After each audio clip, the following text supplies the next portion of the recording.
Chapter 7. Samantha awoke with the vague memory of having dreamed of dancing with the peasant. As she dressed, a page arrived with a message that her father would like her to breakfast with him.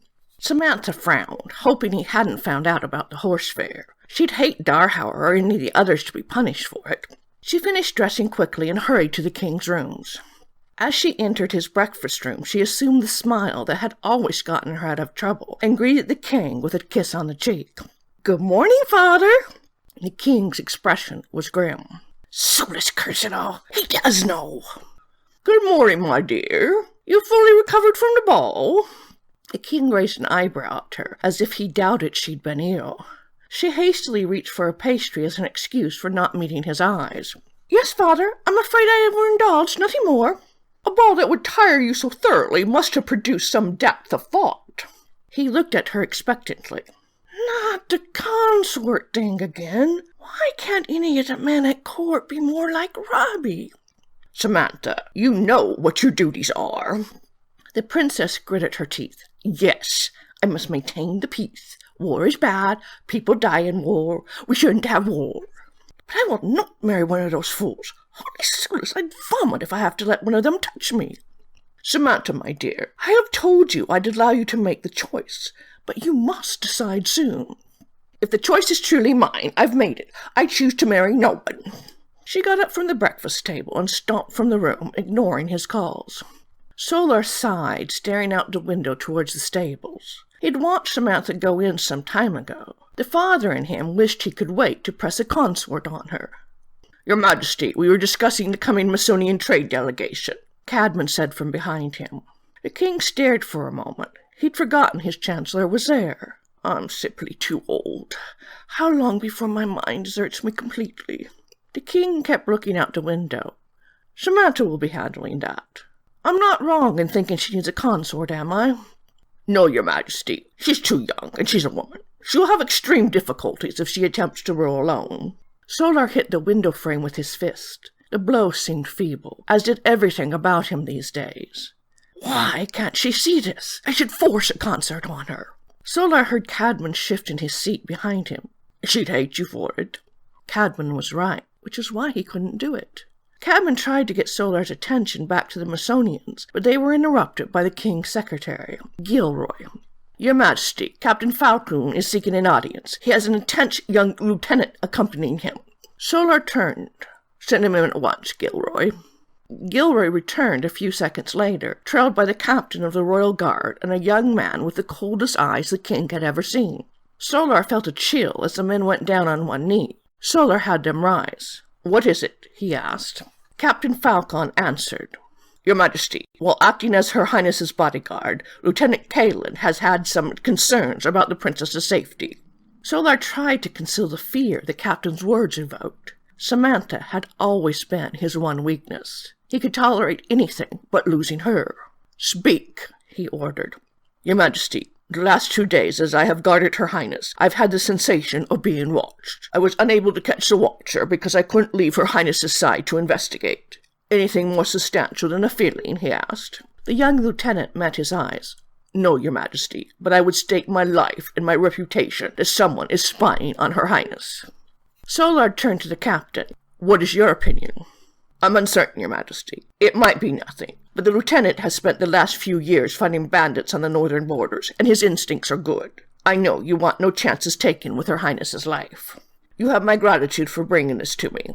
He slipped a ring from his finger and gave it to the guard. Then he dismissed the men, but he couldn't dismiss the fear they'd created. No assassin will touch her. She will be safe. Darhauer was going over records of supplies and expenditures in his office when a page arrived informing him he was wanted in the king's chambers immediately. "Solus, curse it! He's found out about the princess's new horse. If I'm out of a job because of this, I'll hunt down the green-eyed boy and teach him about interfering. That is, if the king doesn't toss me in the dungeon." Darhauer spent the entirely too short walk to the king's rooms trying to figure out how he was going to justify his actions, and wondering how he could bear being separated from the princess. The king's secretary ushered Darhauer immediately into the king's private reception room. Darhauer went respectfully down on one knee before his sovereign. The secretary shut the door behind him, leaving them alone, a surprising move. Solar almost never saw anyone without his guards present. A dressing down overtaking the princess to the horse fair would hardly merit a private audience. The king didn't leave him kneeling for long, but offered him a seat, a move which further disconcerted Darhauer. One of his station wasn't usually permitted to sit in royal presence. In the entire time he'd served as Senoian king, Freyr had never offered him a seat. Solar sat silently surveying him, and Darhauer had difficulty sitting still. Solar had an air of authority that Freyr, for all his ruthlessness, had lacked. At last the king said, "I know of your services to the former king of Senoia." At this completely unexpected opening statement, Darhauer's palms began to sweat.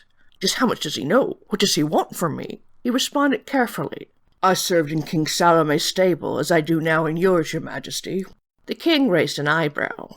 "I don't mean King Salome, but his father. The ghost is legendary. They say he could walk through wall, although you appear pretty solid to me." Darhauer's chest tightened. How in the seven hells did he find out who I am? I no longer care to pursue that line of work. Then it's lucky I'm not presently in need of an assassin. I want you to protect a life, not take one. I have watched you with my daughter. I don't know what she has done to win your loyalty, but she has it, heart and soul. I would sacrifice all that I have, all that I am for her highness. I'll gladly give my life for hers. You may have raised her, but she is my daughter. I am asking for nothing less. I'm far too old. This makes my daughter more vulnerable than she realizes. I have done my best to prepare her to take the throne young, and she is far wiser than I was at her age. Still, she lacks a reason that can come only with experience. They say there is no assassin trick you do not know. You will use that knowledge to protect your future queen. I am giving you responsibility for her safety. You will swear your allegiance to Her Highness, the Crown Princess Samantha, and her alone. You will owe me no further allegiance." "None, your majesty? I am older than anyone has a right to be.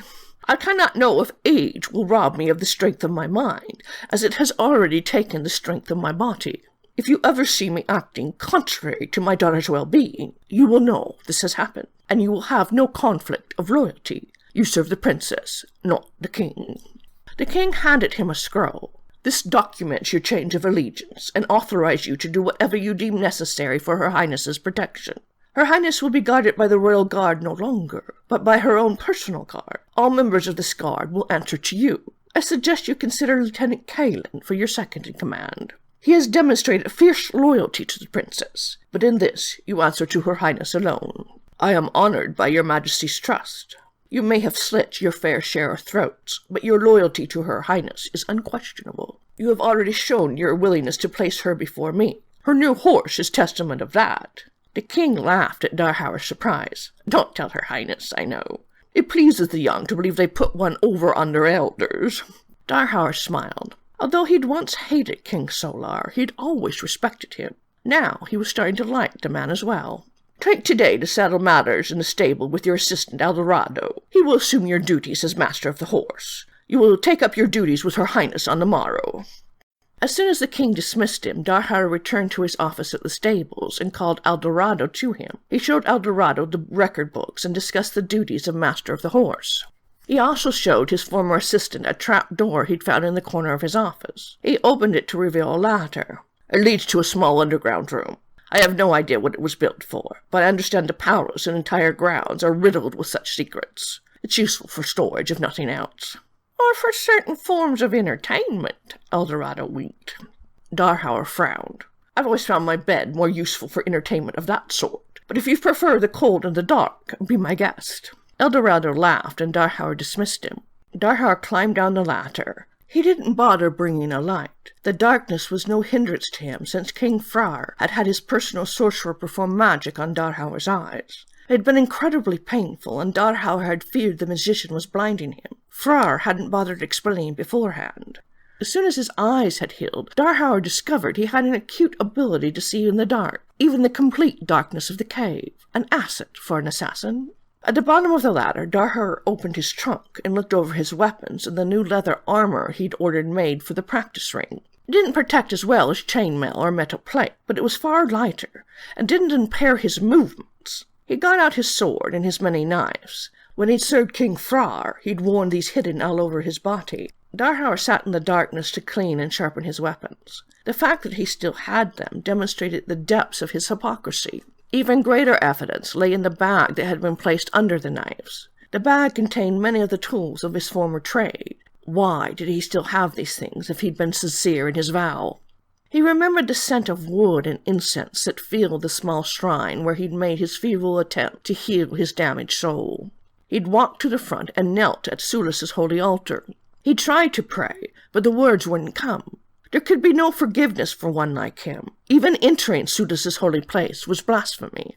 He'd been about to leave when he heard a rustle of robes, and an old priestess knelt at his side. "You're troubled, my son?" Darhauer's hands trembled, and he could not meet the priestess's eyes. "Yes, mother. I've done horrible things." "My son, Sulus longs to forgive you and welcome you back into her arms." Darhauer shook his head. "I don't deserve forgiveness." "Is a mother's love ever based on what her children deserve? Does a child need to earn his mother's care? Open your heart and let her inside." The priestess touched him gently on the arm. Darhauer jerked away. "Don't contaminate yourself by touching me."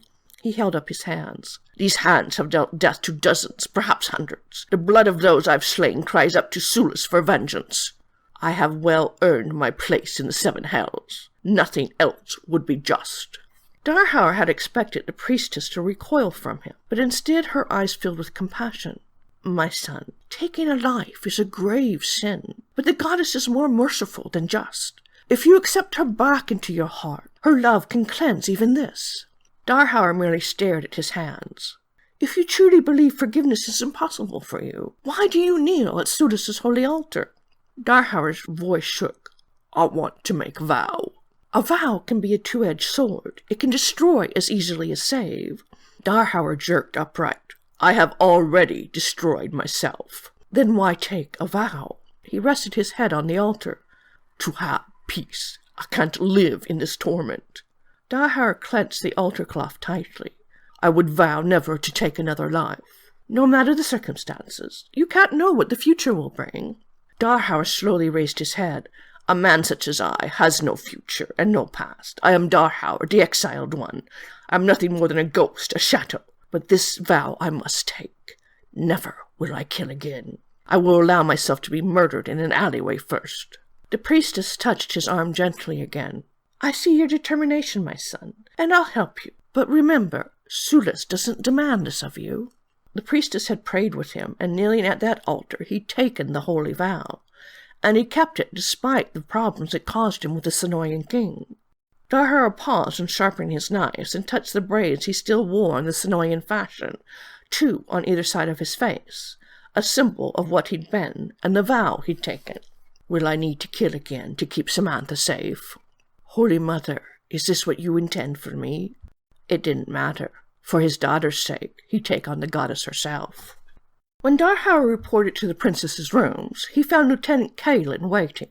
Kalin saluted as was appropriate for Darhauer's new rank, but Darhauer could tell the younger man wasn't happy about it. Despite the fact they were nearly the same height, Kalin lowered his eyes in such a way as to convey the impression of looking down on him. "The princess is dressing," he said in an icy-cold voice. "This door and the windows are the only ways in. The windows are nearly 50 feet off the ground, with nothing near that could conceivably be climbed." "What about the servants' entrance?" 2 sets of corridors wound their way through the palace, those used by the nobility and those used by the servants. In his work as an assassin, Darhauer had made frequent use of servants' corridors. "The princess was given these corridors because they are not connected to the servants' corridors. The king wisely believed a single entrance would make the princess safer. The servants' corridors end there." Kalin indicated a door nearly hidden in the wall a few feet away. "The Princess Danyu had the servants' entrance permanently walled off 3 centuries ago. The door and the window are the only ways in." Darhauer nodded. "You have been thorough." Kalin didn't respond. As her maids carefully braided the last ribbon into her hair, Samantha thought over everything she knew about the Masonians. Although she'd participated in trade talks for years, she'd never been the principal negotiator before. She had to prove herself capable. If she did, perhaps she'd get her father to forget the consort thing, at least for a while. She looked in the mirror, regretting being so short. "Do any of you know how tall Masonians are in general?" I've heard they're a mite bit shorter on average than Corflandians, your highness, Ardra said. Unless her maid meant something different by a mite bit than it normally meant, they weren't short enough. It's difficult to command respect when I come to their chin, she shrugged. What can't be helped, can't be helped. She took one last look at herself and headed for the door. When she emerged into the corridor, she stopped in surprise. Darhauer, what on earth are you doing here? His Majesty did not tell you he appointed me to be captain of your personal guard? She shook her head. Last night at dinner he was saying something about a change in my guards. But frankly, I was too busy thinking of today's negotiations to pay much attention, and too afraid that paying attention would lead him to talk about consorts. As Darhauer explained the king's new idea for her protection, Samantha rolled her eyes. He can be so overprotective, seen assassins in every alcove. Still, why would he appoint you to head such a guard? Samantha blurted out. I can't imagine anyone I'd rather have following me around. I just thought you were happy in the stables. She hoped she sounded more diplomatic. Darhauer didn't look offended. My career has been a varied one, your highness. His Majesty believes I possess certain skills that would be an asset in protecting you. Like the ability to make a man faint by merely glancing at him. I guess a man wouldn't have developed such a look if he spent his lifetime saddling horses. You have too many secrets, Darhauer. Some day I'll pry them out of you, but for now the trade delegates await.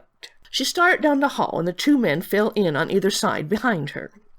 Darhauer tensed as they approached the Masonian delegation. At the head, a young nobleman with a middle-aged woman waited. They were presented as Prince Bonki and Ambassador Mackilder. Mackilder would undoubtedly be the negotiator. Masonians thought men were good for brute force, but little else. The prince's role wasn't hard to guess. Samantha will marry a Masonian over my dead body. The prince bowed to the princess. Your highness, may I present a small token of our esteem? The Princess Corflandian was good, but oozed with a heavy Masonian accent. Almost unconsciously, Darhauer put his hand on one of his hidden knives. It'd been a long time since he heard the accent that had filled his nightmares for years. The prince's servants wheeled in a box big enough to fit a horse. They were accompanied by a detachment of the royal guard. Darhauer caught the eye of the officer, who gave him a small nod, indicating they'd searched the box to make sure it contained no surprises. The princess's servants opened it to reveal a life-size horse made of smoked crystal. It had a gold mane, tail, and hoofs. It wore a gold saddle studded with emeralds. It was exactly the kind of present that would appeal to Samantha. She beamed at it. It's gorgeous. Darhauer glowered as the prince smiled in a self-satisfied way. We were told your highness is fond of horses. Yes, she is, but don't think you can buy your way onto the throne. Darhauer made a note to discover where the Masonians would be quartered. Anywhere within the palace should be relatively simple for him to access. He froze as he realized what he was doing. Barely spoken a word, and I'm already plotting his death. But more disturbing than that was the rush he'd experienced. Since the day he'd been forced into exile, nothing had made him feel more alive than plotting the death of another. Holy Sulas, I'm a monster. How could I ever think my vow would change that, or cleanse me of the blood guilt of so many? He removed his hand from his knife. The princess signaled a falconer forward to present the prince with her own gift, a hooded gryfalcon, a very large and rare bird. What a magnificent bird! Is it a skilled hunter? The prince smiled like a predatory hawk who'd found an unprotected nest of eagle chicks. So I have been told. Samantha signaled again, and the imbecilic Count Wayland stepped forward. The princess presented him. He is an avid hunter himself, and has graciously volunteered to introduce your highness to our best hunting areas. Excellent! I do so love the hunt. Then you should be a match for Wayland. Darhauer despised the count, but since so did Samantha, he was no threat. Samantha also presented the prince with a fine hunting bow and a boar spear. After the endless series of introductions, the princess led the Masonian delegation into the banquet hall for the welcome feast. Unfortunately, the Masonian prince was seated next to Samantha. Both he and Kaelin took up their positions behind her.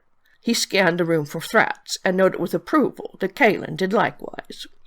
Samantha listened to her father welcome the Masonians. Then the high priest, Father Shyla, stood. To appease the religious members of the court, Samantha had given him leave to begin the banquet with an invocation of Sulas's blessing. But as the high priest cleared his throat, she regretted doing so. Father Shyla was a thin, miserly sort with a habit of rubbing his hands together as if he were counting gold.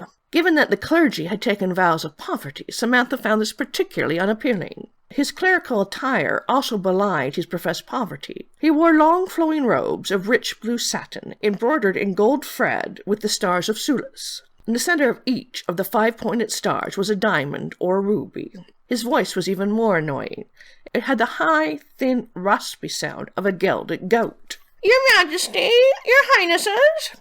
The priest bowed to the king, the princess, and Prince Bonky. "Members of the court and honored guests, at the beginning of these festivities it is proper to invoke the blessing and support of the goddess of this land. The high and holy Sulis, may her name be praised forever." As the priest went on in agonizing detail about the virtues of Sulis, Samantha noticed Prince Bonky shifting uncomfortably in his seat, and her regret at allowing this deepened. When the priest had finished and resumed his seat, the princess signaled, and the servants immediately came forward with the first course. At least their guests could find nothing to object to in the food. Maggie, the chief cook, had outdone herself. She had even researched several Masonian dishes to add to the Corflundian fare. The princess stared in distaste at one dish on the table. Prince Bonky, however, beamed. "Oh, pickled lamb blood! I had no idea you were so civilized." "Oh yes, eating blood is about as civilized as it comes." To her chagrin, Bonky ignored Count Wayland and turned all his attention on her. She was certain she'd have to endure another round of the usual drivel about stars and flowers. In this she was wrong.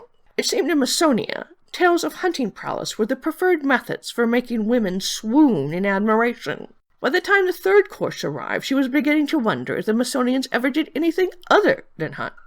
"Your Highness, did I tell you about the boar hunt we held just before sailing?" The prince leaned towards her. "Oh, no, you haven't." She smiled a court smile. "Was it anything like the stag hunt last winter? Or the bear hunt in the spring? Or perhaps it was most like the lion hunt you described in such magnificent detail?" The prince tensed.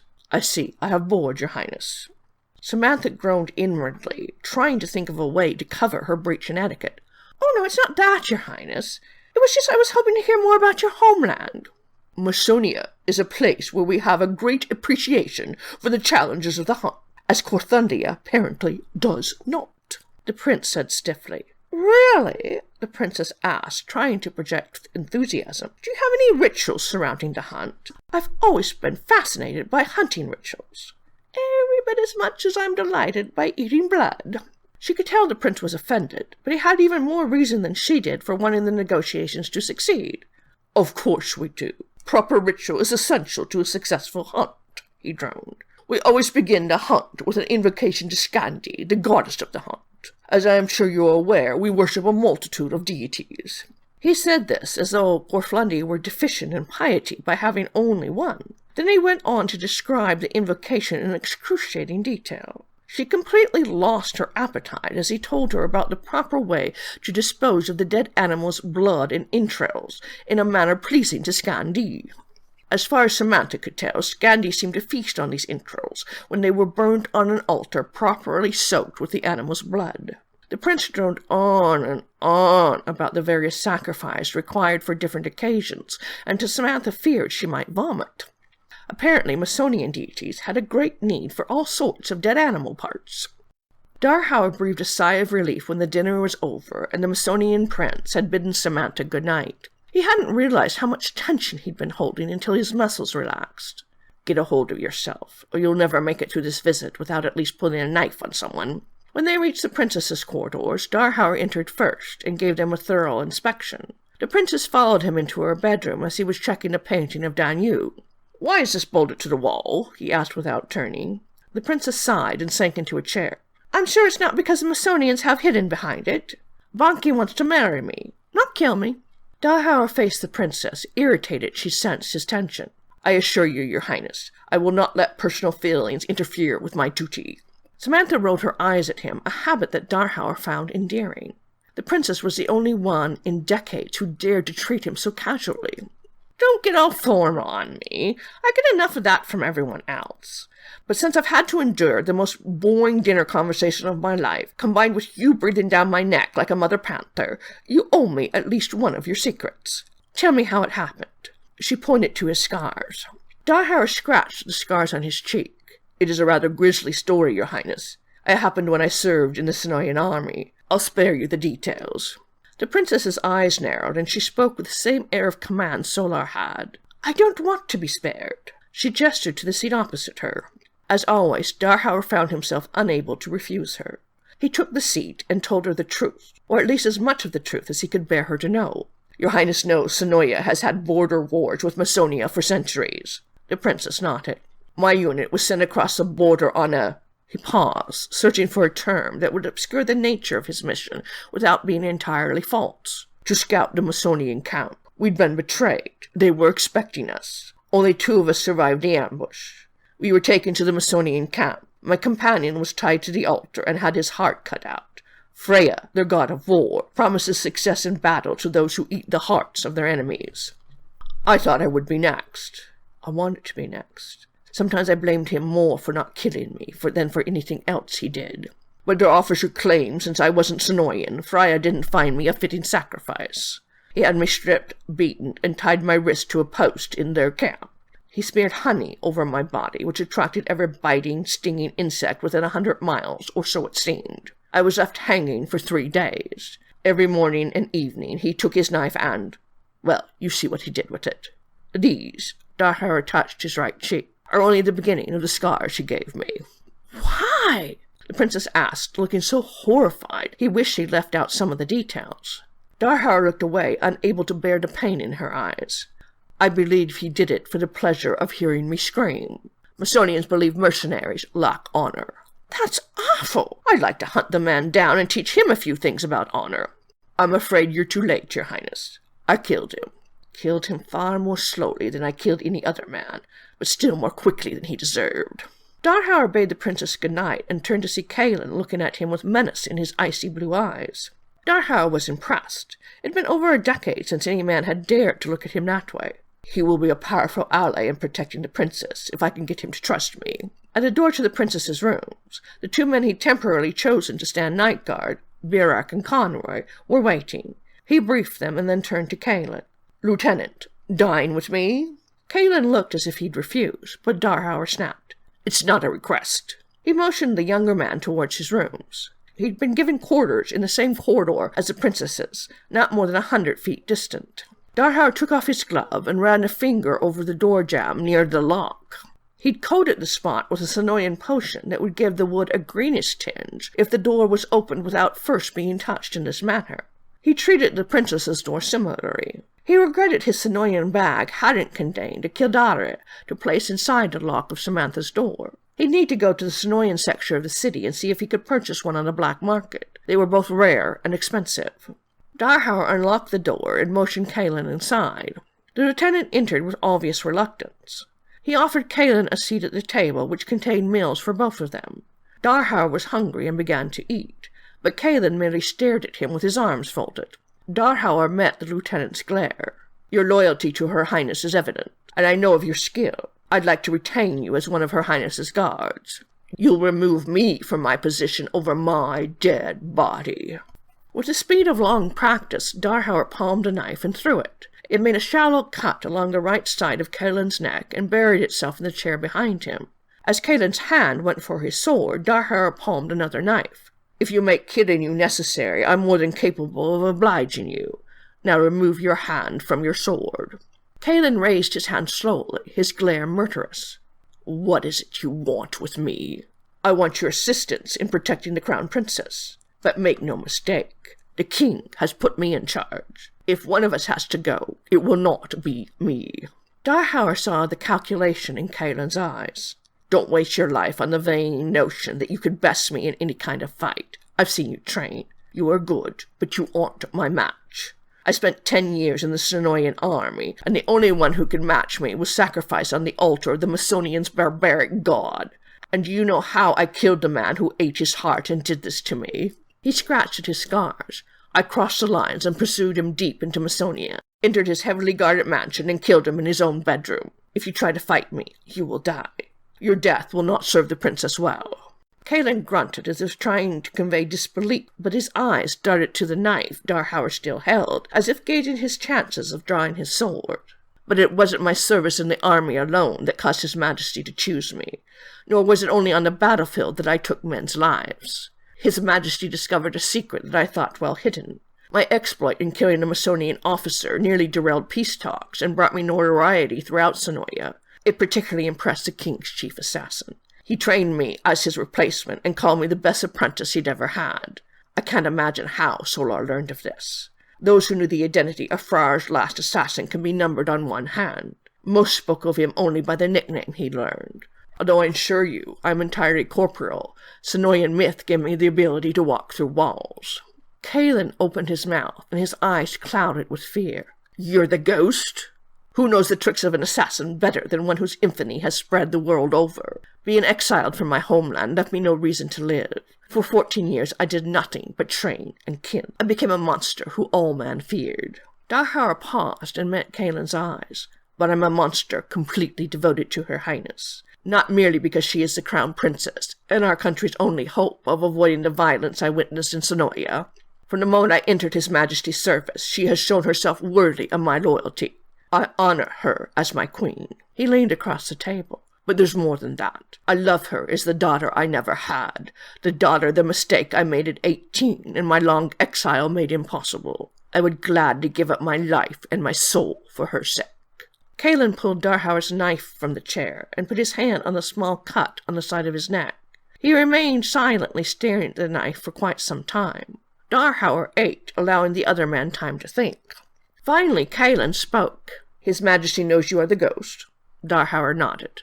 What about Her Highness? No, but I prefer it remain that way, and the circumstances make it necessary for her to know. I don't know if I could bear to discuss the knowledge would invoke in her. Kalen nodded and said nothing for several more minutes. King Solar is the greatest king in Koflandian history. Should I question his wisdom? Kalen didn't seem to expect an answer, and Darhauer didn't give one. Her Highness likes and respects you. I've seen that. Would you be willing to swear a sacred oath that all you have told me is true, and that your loyalty to Her Highness is absolute? Kalen held out Darhauer's knife. Darhauer took the knife and rolled up his left sleeve. His forearm was covered with thin scars. I, Darhauer, vow to the goddess and on my mother's grave that I have spoken nothing but the truth this night, and that my loyalty to Her Highness, the Crown Princess Samantha, is absolute. Darhauer made a quick slash across his forearm and handed the knife back to Kalen. Kalen rolled up his sleeve. And I, Kalen, vow to the goddess and on my mother's grave that my loyalty to Her Highness, the Crown Princess Samantha, is absolute, and that I will submit myself to Captain Darhauer's authority. Kalen then cut himself in the same manner.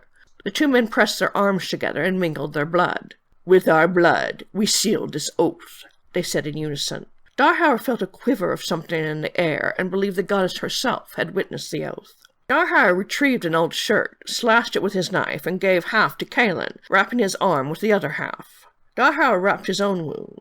Please forgive my disrespect. I'm used to being the most skilled fighter in any group of which I'm a part. It has made me arrogant. But my arrogance doesn't serve Her Highness well. I see I must learn humility. Letha, the summer solstice, marked the final day of the Masonians' delegation's visit. As a traditional part of the celebration, the court gathered to collect wild herbs and flowers. Arbital observed the princess and her horde of suitors. Sheila claimed the princess favored one, but Hearn had been unable to determine who. Arbital suspected his bastard brother's efforts to spy on the princess had wavered since the scarred monstrosity had been made captain of her personal guard. But Arbital saw no reason to be intimidated by a man who had done nothing more than been carved like a work of art. Still, her behavior had in no way revealed her favored suitor. It certainly wasn't the Masonian prince. He was as furious as Maghilder was pleased. She'd succeeded in obtaining a favorable treaty, whereas he had failed miserably. The princess and Waylon were gathering flowers nearby. I want to thank you, Waylon, the princess was saying, for the time you've taken to entertain our Masonian guest. The air and authority in her voice grated on the Duke. His groin tightened as he thought about the deliciousness of teaching her a woman's proper place. He imagined her naked and tied to his bed. Her breasts were a good deal smaller than he preferred, but as he imagined thrashing them with his cat-o'-nine, no breasts had ever excited him more. He dismissed the enticing picture and joined her and the Count. The princess smiled a court smile at him, and he bowed. You've done a masterfully job with the Masonians, Your Highness. I was impressed with your ability to win concessions on the price of spices. He commented on several important points of the negotiations, trying to treat her as if she had a brain, something, Sheila said, the princess desired in a man. "Why, thank you," she said, and her smile became genuine. He'd have Hearn get him a small-breasted woman tonight, one with auburn hair.